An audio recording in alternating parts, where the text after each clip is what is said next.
Hey everyone, what's up? Welcome back to the channel. Today's story is a wild ride, a true tale of underestimation, and let me tell you, the sweet taste of revenge has never been so delicious. It all started when she, and you'll find out who she is soon enough, looked down on me, dismissed me, and basically thought she was better than me. But little did she know, I had a secret. A pretty big one. And when she finally saw it, well, let's just say she didn't see that coming. Stick around, because you absolutely won't believe what happened. And as always, if you enjoy this story, smash that like button and subscribe. Let me know in the comments below if you've ever gotten your own sweet revenge. Now, let's get into it. It all started with the house. Not the house itself, but the idea of the house.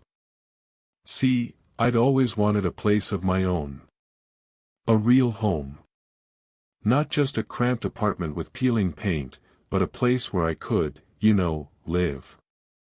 So, for years, I scrimped and saved, worked overtime, ate ramen for weeks on end. It was brutal, but I had a goal. I finally saved enough for a down payment. And then, the hunt began. I wasn't looking for some McMansion. I wanted character. A little history. Something with charm. I envisioned a place that felt lived in, warm, and a genuine reflection of me. I'd spend hours scrolling through real estate listings, my eyes scanning for the perfect fit. I craved the quiet satisfaction of knowing I had created something stable for myself, somewhere I could truly settle down. I knew the sacrifices would be immense, the grind relentless. But every dollar saved, every late night spent slaving away at the office, felt like a step closer to this dream. There were times when doubt crept in, when the loneliness of the pursuit threatened to consume me. Yet, I kept pushing, fueled by the vision of what I was building. I found it, a fixer-upper, a real diamond in the rough, out in the suburbs. It was a steal at $940,000. Yes, you heard that right. $940,000. The moment I walked through the front door, I knew. It was a classic colonial, built in the early 1900s. The original hardwood floors were covered in layers of worn linoleum, and the walls were a sickly shade of yellow. The plaster was cracked, the ceilings had water damage, and the kitchen, well, the kitchen was a disaster. But amidst all the decay, there was a certain grandeur, a timeless elegance that called to me. The high ceilings, the large windows, the solid construction, it all spoke of a bygone era, a time when craftsmanship was valued. The backyard was an overgrown mess, a tangle of weeds and neglected shrubbery, but the potential was clear. There was a large, ancient oak tree that offered shade and a sense of serenity. It was a place I could imagine myself sitting, reading a book, sipping coffee, and simply enjoying the peace of my own space. It was perfect. Now, this is where she enters the picture. Her name is Sarah, and we've been, well, acquaintances for years. We ran in the same circles, went to the same parties, that sort of thing. And Sarah? Sarah was something else. Let's just say she was born with a silver spoon practically welded to her mouth. Trust fund kid, inherited her parents' ridiculously large house, the whole 9 yards. She saw herself as a connoisseur of the finer things in life, always quick to judge, always quick to dismiss. And she definitely thought she was better than me. Sarah's parents had an estate that seemed to sprawl for miles, complete with a tennis court, a swimming pool, and a meticulously manicured garden. She was raised with a sense of entitlement, an inherent belief in her own superiority. While I was navigating my way through the world, working hard to build something for myself, Sarah was coasting along on the foundation of her family's wealth. We'd known each other since college, thrown together by mutual friends. I always felt a subtle disconnect between us. I always felt like I had to walk a fine line when interacting with her, careful not to say the wrong thing. Her comments often cut like little daggers. She'd frequently talk about her travels, her designer clothes, the exclusive clubs she frequented. It was a constant parade of privilege. Even at the most casual gatherings, she managed to subtly remind you of her status, the world of wealth she inhabited. It was exhausting. When I casually mentioned the house, excited about finally owning a place, Sarah's reaction, well, let's just say it was something I'll never forget. We were at a dinner party, the air thick with the aroma of overpriced truffle oil. I, buzzing with excitement, brought up my purchase. I was expecting congratulations, maybe a little envy. What I got was a laugh. A genuine, dismissive, "Oh, honey," laugh. The table was set with fine china and polished silverware. Expensive wine flowed freely, and the conversation, as always, revolved around status and appearances. I remember the way the candlelight flickered across the polished wood of the dining table, creating dancing shadows on the faces around me. The atmosphere was one of superficiality, a carefully constructed facade of sophistication that I always felt like an outsider in. I had been trying to make small talk with the person next to me. I felt a nervous energy pulsing through me. I was desperate for the validation that owning a house might bring. I finally seized the opportunity to introduce the news, and I watched as Sarah's face contorted into the epitome of condescension. A 940 house, she practically choked on her champagne. Really? What are you going to do with it? I mean, it's probably in the boonies. Is it even safe there? The room went quiet. All eyes were on me. My cheeks burned. I stammered something about it being a great investment, that it needed some work, but it had amazing potential.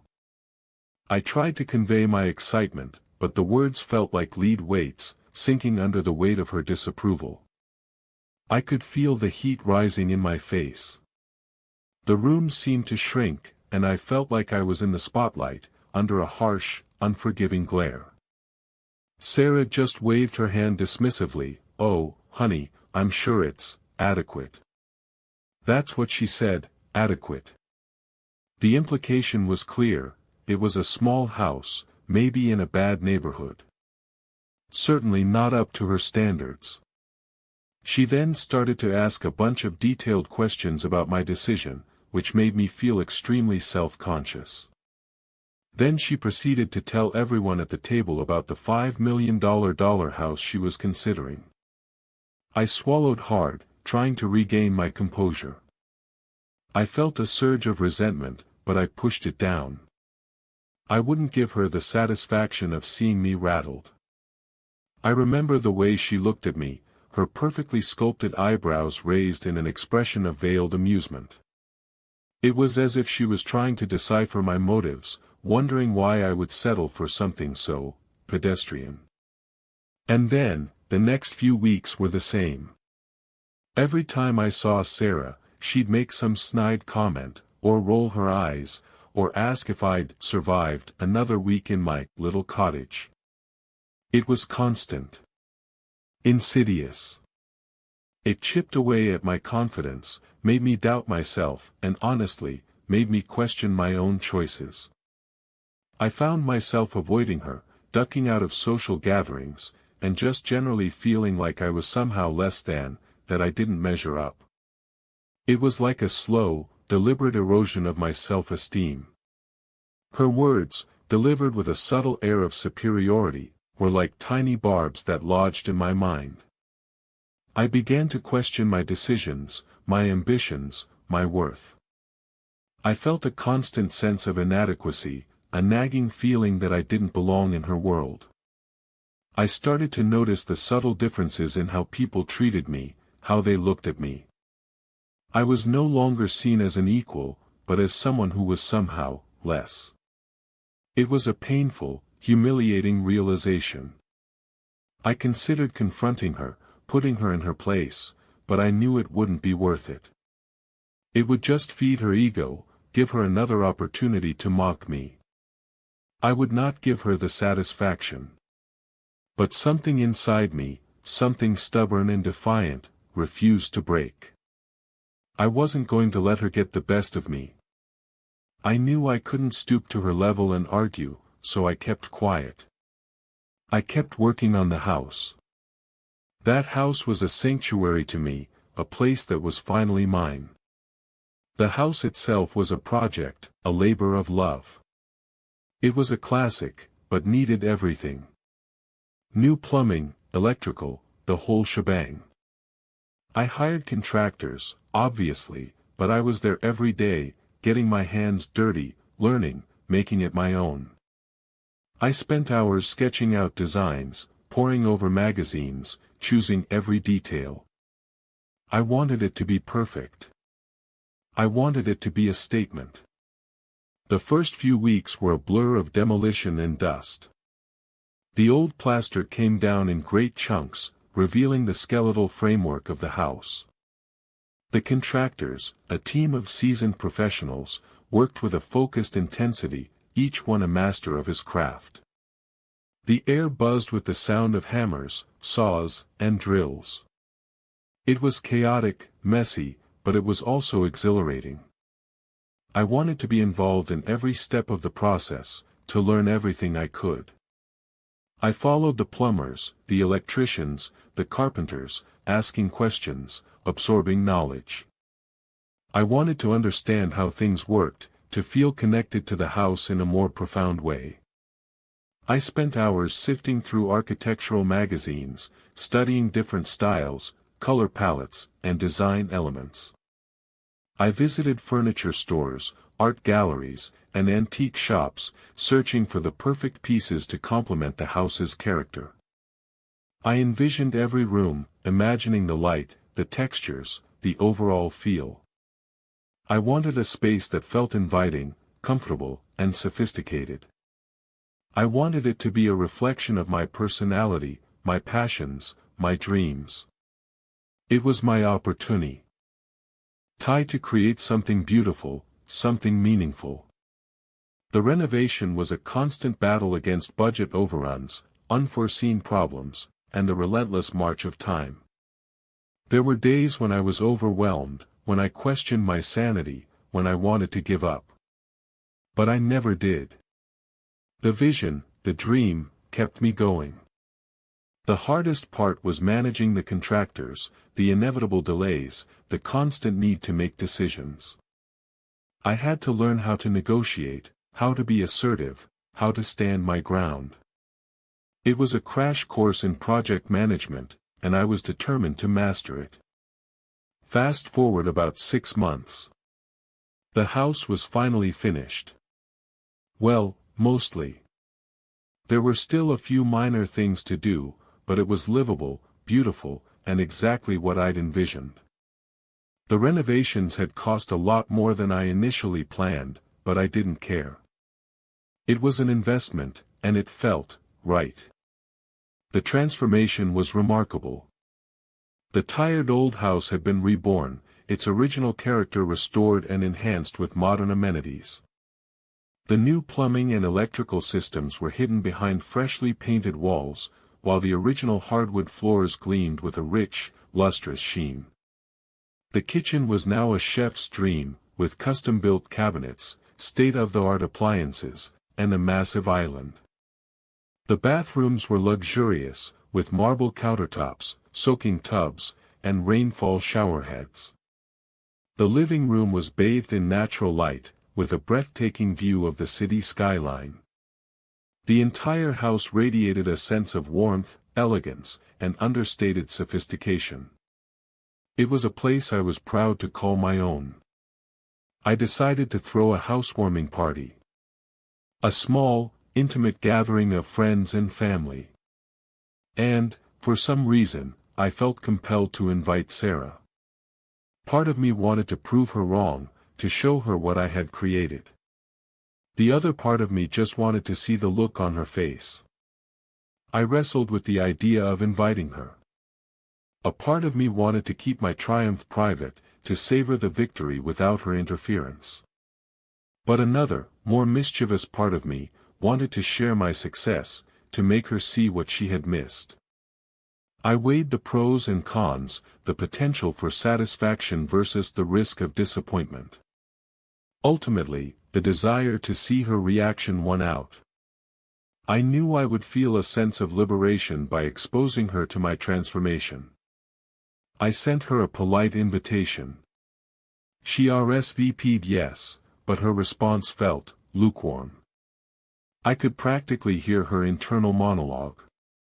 "Oh, great, I have to go to his thing now." But she came.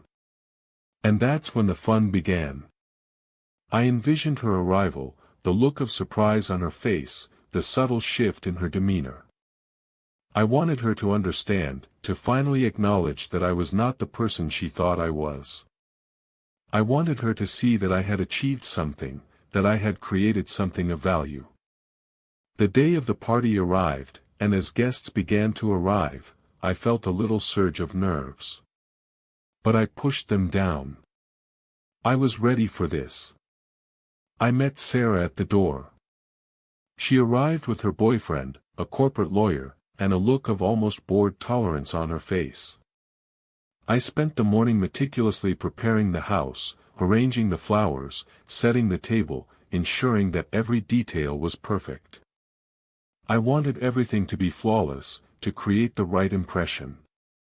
I wanted to impress, to stun, to overwhelm. As the doorbell rang, I took a deep breath, smoothed down my clothes, and forced a smile. I was ready. "Well, hello," I said, trying to keep my voice light and friendly, even though a part of me was seething. I greeted each guest with warmth and genuine appreciation, making sure they felt welcomed and comfortable. I knew the success of the party depended on creating a relaxed, convivial atmosphere. She gave me a perfunctory smile, and as she walked through the doorway, I could see the wheels turning in her head. I could almost hear her internal assessment. "Oh, right. This is it." The entryway was stunning, featuring an elegant staircase. The house was done up in a classic but modern style. It was warm, inviting, and full of light. The first thing she did was survey the room. I saw the flicker of surprise in her eyes, but she quickly masked it with a practiced air of nonchalance. She took in the elegant staircase, the gleaming hardwood floors, the strategically placed artwork. Her eyes scanned the room, taking in every detail, searching for flaws. She gave a polite, "Oh, this is nice," but the way she said it, the almost imperceptible narrowing of her eyes. I knew she was already formulating her criticisms. The real kicker, she kept dropping hints about her own house. "Oh, that's a lovely light fixture. Mine are all Murano glass, of course." And then she launched into a whole story about some fancy renovations her parents had done, and of course she was involved in all the details. I just smiled and steered her toward the living room. "Come, I want you to see the view." I navigated the early interactions with calculated casualness. I wanted to present the house gradually, allowing the impact to build. I wanted her to savor the experience, to fully appreciate the extent of the transformation. The living room opened up to a breathtaking panorama of the city skyline. It was a view that made you gasp. It was one of the main reasons I bought the house. It was stunning, especially at sunset. But even that didn't faze her. She gave a slightly impressed, "Oh, that's very nice." But still, I could sense the condescension bubbling just beneath the surface. The view was one of the main reasons I had chosen the house. The expansive windows framed the cityscape, offering a constantly changing canvas of light and color. I had spent hours simply sitting in the living room, gazing at the view, letting the energy of the city wash over me. Then, I started the tour. We walked through the living room, the dining room, the library, and the home office. Each room was meticulously decorated, with carefully chosen furniture, artwork, and details. I'd even installed a smart home system, so everything was controlled by voice command. Sarah was getting more and more quiet. But, I could tell she still wasn't getting it. She was holding back her true feelings. I led her through each room with careful deliberation, highlighting the details, the design choices, the overall aesthetic. I wanted her to see the thought, the effort, the passion that had gone into creating this space. The kitchen was a chef's dream, all custom-built cabinets, top-of-the-line appliances, a huge island with granite countertops. I'd spent months designing it, dreaming of cooking there. I could see the slight flicker of surprise in Sarah's eyes. But then she went to work finding a flaw. The kitchen was the heart of the house, a place where I envisioned spending hours creating delicious meals, entertaining friends, and simply enjoying the pleasure of cooking. I wanted it to be functional, beautiful, and a true reflection of my personality. Is that butcher block? I hope you put some sealant on that. And so on. We walked through the formal dining room, the library, the home office. Each room was meticulously decorated, with carefully chosen furniture, artwork, and details. I'd even installed a smart home system, so everything was controlled by voice command. Sarah was getting more and more quiet. But, I could tell she still wasn't getting it. She was holding back her true feelings. I watched her reaction with a mixture of amusement and anticipation. She was clearly impressed, but she was trying to maintain her composure, to keep up her facade of superiority. Finally, we reached the piece de resistance, the home theater. I'd converted the basement into a state-of-the-art cinema, complete with a giant screen, a surround sound system, and plush, reclining leather seats. The walls were soundproofed. The lighting was dimmable. It was the ultimate entertainment space. The home theater was the ultimate indulgence, the place where I could escape the stresses of everyday life, lose myself in a movie, and simply relax. I had spared no expense in creating this space, and I knew it would have a significant impact on Sarah. As we walked in, the air was cool and dark. The only light came from the soft glow of the screen. Sarah's jaw actually dropped. For the first time that evening, I saw a genuine expression of shock on her face. She slowly turned her head to look at me. Her eyes widened. She was speechless. The anticipation was palpable. I felt a surge of adrenaline as I watched her expression transform. The carefully constructed mask of indifference finally cracked, revealing a raw, unfiltered reaction. "Wow," she breathed, finally. Just, wow. And then, she said something else. Something that made the years of her belittling me worth it. Something that made me feel utterly, gloriously vindicated. This is insane," she stammered. I had no idea. And that's when I finally let myself smile. A genuine, wide, triumphant smile. I allowed myself a small smile, a silent acknowledgement of her surprise. I was not going to rub it in, but I would savor the moment. "Well, Sarah," I said, trying to keep my voice even, "it's just a little, adequate." I savored the moment. I knew the words were loaded. She understood. She was getting it. The look on her face was priceless. Pure, unadulterated shock, and then, the slightest hint of envy. I could see the wheels turning in her head, her mind trying to reconcile her preconceived notions with the reality of what she was seeing. She was forced to confront her own prejudices, her own assumptions. I showed her around for a few more minutes, letting her take it all in. Letting her see the reality of what I had created. Then, I left her to mingle with the other guests. I watched her, out of the corner of my eye, as she walked around, clearly trying to adjust her purse.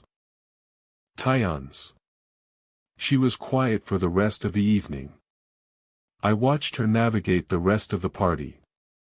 She was clearly uncomfortable, out of her element.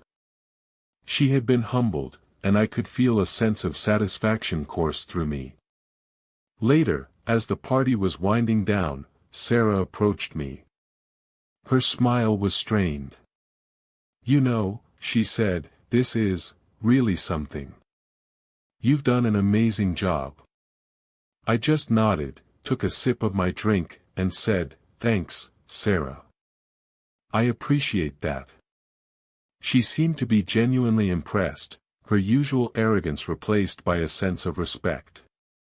Then, she asked a question I'd been waiting for, and that I was absolutely ready to answer. "So, how much did this place cost you, again?" I looked her straight in the eye, and I gave her the number, the real number, not including all the other renovations. "Oh, it was about $940,000, and a lot of sweat equity," I said with a wink. Her eyes widened again, and for the first time, I saw genuine respect in her gaze. I saw that she had finally realized that I wasn't the person she thought I was. That I was, in fact, someone who could achieve great things, even if she hadn't believed in me. I watched her face as the information sunk in. She was beginning to understand the depth of my achievement, the sacrifices I had made. And that, my friends, was the sweetest revenge of all. Not the cost of the house, or the renovations, but the realization that she finally saw me, and that she was forced to admit that she'd been wrong. That she'd underestimated me. And let me tell you, it felt good. Really, really good. I felt a sense of closure, a release of the years of resentment. I was finally free from her judgment, her condescension. The next day, I got a text from Sarah. It read, "Can we go to lunch soon?" I ignored it, and I haven't heard from her since. I had won. Not a battle of egos, but a war of assumptions. I had proven her wrong, and in doing so, I had liberated myself. So, that's the story. A real-life example of how hard work and determination can pay off, and how a little bit of payback can taste oh so sweet. Let me know in the comments what you think of this story. Have you ever had your own revenge moment? I want to hear all about it. Don't forget to like this video and subscribe for more stories like this. Thanks for watching, and I'll see you in the next one.